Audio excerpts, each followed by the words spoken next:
Good morning, mathematician kindergartners! I'm back again today with a brand new math video. Today, we're going to actually be playing a game. My video is going to teach you how to play the game, but we're also going to be practicing in small group. To play my game today, you're going to need cubes. Everyone was sent home a bunch of these cubes in their take-home packet. Can you go and try and find them? We'll need them for the game. You'll need 10 cubes to play. You'll also need your whiteboard and whiteboard marker to play. Now, before I tell you a little bit about the game, I want you to set up your whiteboard so that it looks like mine. I've taken my marker and I've made a line down the middle of my whiteboard. Then I did a line across the top. That gives me two sections, one over here and one over here. I've also written two words on my board. Can you see the first one? I wonder if you can figure out what it says. Take a look at those sounds.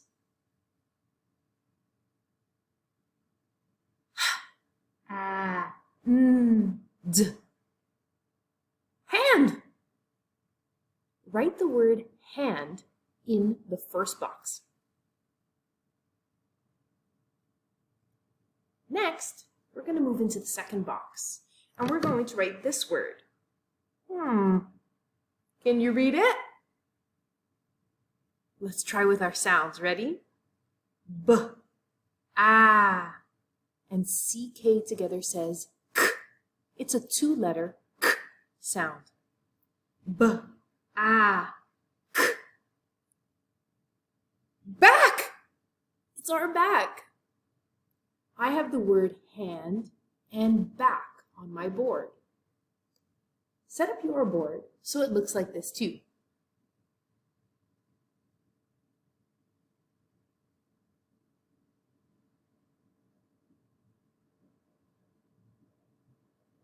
Okay, are you ready?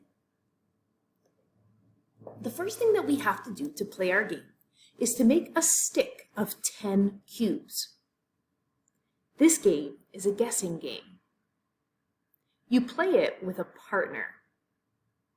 In small group, we're going to play together, but at home, you can play this game with mom or dad or your brother or your sister or your cousin or your dog or your cat or your bird. Maybe not your bird. Maybe not your dog, actually. Pick a human. Pick a human to play the game. I think it'll be better.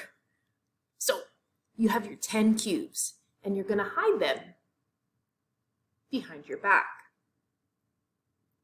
The next step is behind your back, you're going to break a part of your tower off. I've broken my tower into two pieces now. I'm going to take a piece of the tower and I'm going to show it to you. This is the part that's in my hand. I have 3 in my hand. Now remember, we started with 10. So I need you to guess. If I'm showing you 3 in my hand, what's left behind my back? Can you guess it?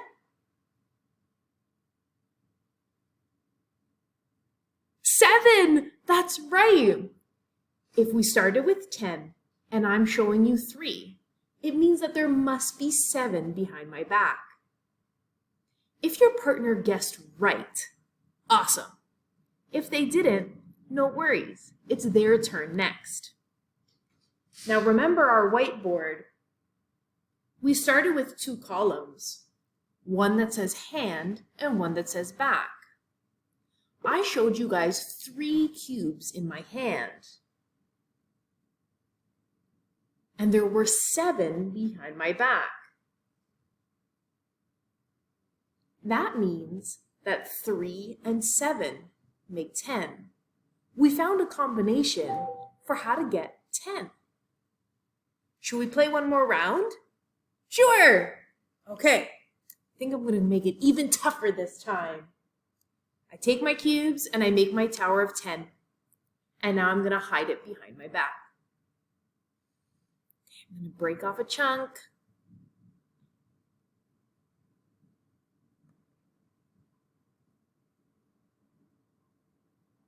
I'm showing you 8. If I'm showing you 8, how many are behind my back?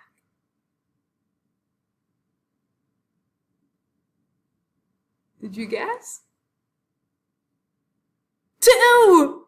I showed you 8 in my hand, and I had 2 behind my back. If you got that right, awesome, big pat on the back. If you didn't, that's okay. This game is meant for us to practice and learn all the different ways that we can combine numbers to make 10.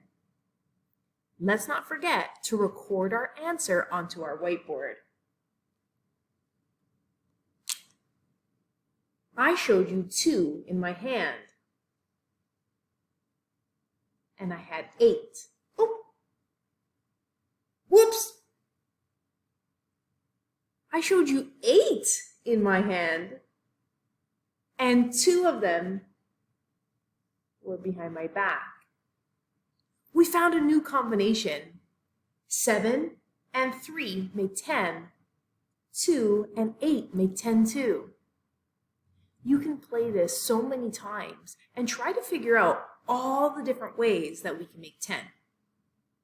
All right, my friends, find your cubes, get your whiteboard, get your marker ready. I can't wait to play with you in small group. See you soon.